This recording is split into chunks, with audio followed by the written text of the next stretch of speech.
Ayan, good morning po. Ayan po ang ating kapitana. Naglilinis to din sa aming garden.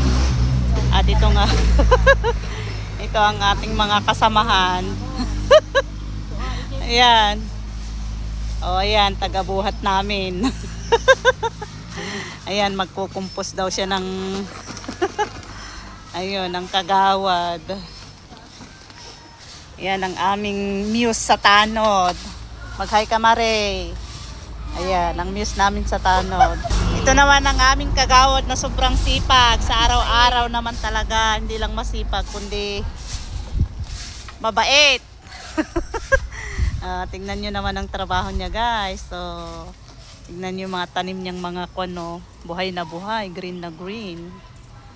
Dito naman tayo sa gawi dito. Ayan, ang mga pananim namin. Ayan, si Kapitana. Tigawalis na nila. Siya na talaga. Nagwawalis. Ayan. Ayan, dito tayo, lipat tayo.